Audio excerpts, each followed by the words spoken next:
ছেলেটা কি করে, দুদিন পরে ওই কবরস্থানে রাতের বেলা একা চলে যায়। সিকিউরিটি যাওয়ার আগে অনিলকে বলল যে রাতের বেলা কোনো রকমের আওয়াজ হলে বা কোনো রকমের তোমাকে কেউ যদি ডাকে বা কোনো রকমেরই যদি আওয়াজ হয় একদম ঘর থেকে বেরোবে না। হঠাৎ করে শুনতে পাচ্ছে স্কুল থেকে যেন কোনো একটা হালকা একটা কোনো কান্নার আওয়াজ ভেসে আসছে।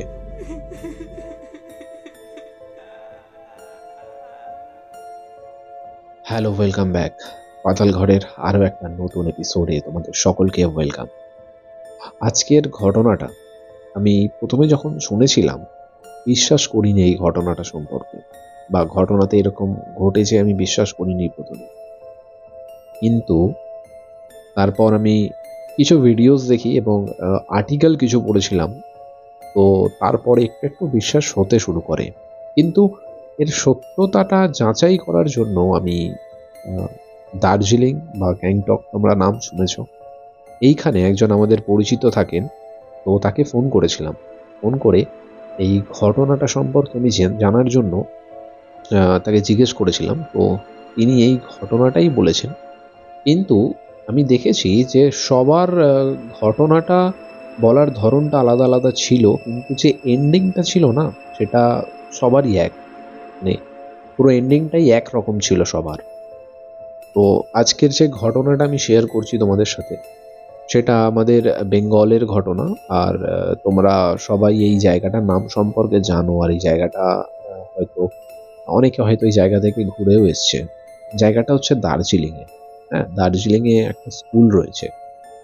স্কুলটা হচ্ছে, নাম আমি স্কুলের বলবো না, কোনো ধরো হন্টেড প্লেস রয়েছে বা কোনো এমন জায়গা রয়েছে যেখানে সাধারণ মানুষরা যেতে ভয় পায়, সেইখানেই হতো। এটা শুধু ভূত প্রেত বা ভয়ঙ্কর হন্টেড প্লেস বলে নয়, এটা কোনো রকম ভাবে মানে যে কোনো দিক থেকে সাহসী, সাহস, ও যে সাহসী সেটা বোঝানোর জন্য যেরকম যেরকম ওদের বন্ধুরা বলতো করতো সেরকম সেরকম। তো এটা গেল প্রথমের দিকটা। এইবারে এরকম একদিন আসে যেদিন ছেলেটা সকালবেলা যায় কাজে, কাজ বাজ শেষ করে এবং সন্ধেবেলা বাড়ি এসে হাত মুখ ধুয়ে ওর দুটো বন্ধু ওকে ডাকতে আসে বাড়ি, যে অনিল চল। অনিল বলছে কোথায়? বলছে চল না, এক জায়গা তোকে নিয়ে যাব, একটা কথা বলবো তোকে। অনিল বলল ঠিক আছে চল। অনিল বেরোলো বন্ধুদের সাথে, বেরিয়ে যেখানে তারা যেখানে আড্ডা মারতো সেইখানে গেল। এবারে সেখানে গিয়ে যখন আড্ডার থেকে যখন বসলো, ওখানে আরো 4-5 জন বন্ধুরা বলছে তুই তো খুব সাহসী, আমাদের এখানে একটা স্কুল রয়েছে, তুই স্কুলটা ভালো করেই জানিস কোন স্কুলের কথা বলছি, সেই স্কুলে তুই গিয়ে রাত কাটিয়ে আয়, তাহলে আমি বুঝবো তুই সত্যি সাহসী, তোর সাহস রয়েছে।